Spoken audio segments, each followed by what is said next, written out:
శ్రీవారి పాదాల దర్శనం ముగించుకొని నెక్స్ట్ పాప వినాశనంకి బయలుదేరుతున్నామండి. ఈ పాప వినాశనం అనేది తిరుమల తిరుపతి దేవస్థానం నుండి కొండపైన 5 కిలోమీటర్ల దూరంలో ఉంటుంది. అయితే ఇది కూడా మేము ఆర్టీసీ బస్లోనే వెళ్ళాము. ఆర్టీసీ బస్లో 120 రూపీస్ ప్యాకేజ్లోనే దీనికి కూడా మనల్ని తీసుకొని వెళ్తారు. పర్ పర్సన్ 120 రూపీస్ అండి. ఇది ఒక 5 కిలోమీటర్స్ డిస్టెన్స్లో ఉంటుంది. తర్వాత దీని యొక్క స్థల పురాణం ఏంటంటే, ఇక్కడ ఋషులు దేవతలు వీళ్ళందరూ తపస్సు చేసేవాళ్ళు. ఆ తపస్సుకి దేవుడు మెచ్చి ఇక్కడ ఈ తీర్థంలో కనుక ఎవరైతే స్నానం చేస్తారో వాళ్ళ పాపాలు తొలగిపోతాయి అని చెప్పారంటండి.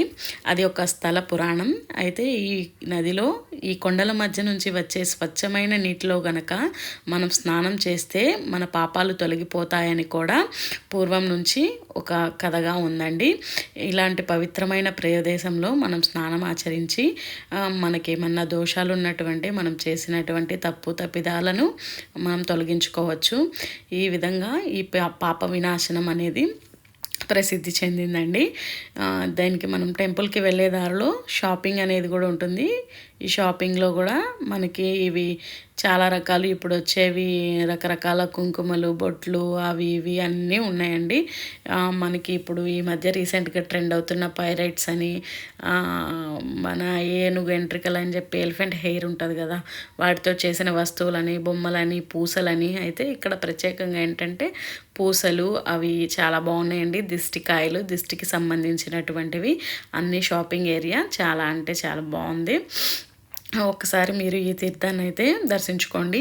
ఈ తీర్థాన్ని దర్శించుకోవడానికి వెళ్ళే మార్గంలో మనము ఇక్కడ బాటిల్స్ ఉంటాయండి, చిన్న చిన్న బాటిల్స్. ఆ బాటిల్స్ కూడా మనం తీసుకొని అందులో మనం వాటర్ని ఫిల్ చేసుకొని ఏవైతే ఈ నదుల నుంచి వచ్చే వాటర్ ఉంటాయి కదండి అవి ఫిల్ చేసుకొని ఎవరైనా మన ఇంట్లో వాళ్ళు తిరుపతి రాని వాళ్ళు ఉంటే వాళ్ళ మీద కూడా చల్లి వాళ్ళ పాపాలు కూడా పోయేటట్టు మనం చేయొచ్చండి.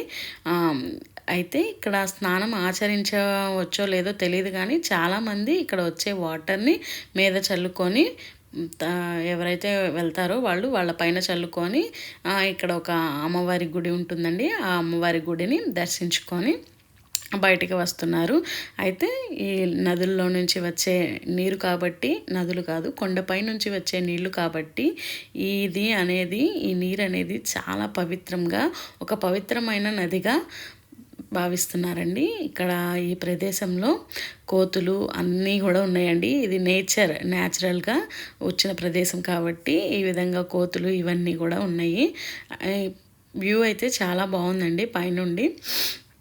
ఈ జనాలు చాలామంది స్నానం చేసేవాళ్ళు అవైలబిలిటీ ఉన్నవాళ్ళు స్నానాలు ఆచరించి వెళ్తున్నారు. చేయలేని వాళ్ళు ఈ విధంగా నీళ్లు చల్లుకొని తర్వాత ఇక్కడ అమ్మవారు ఉన్నారు, అమ్మవారిని దర్శించుకొని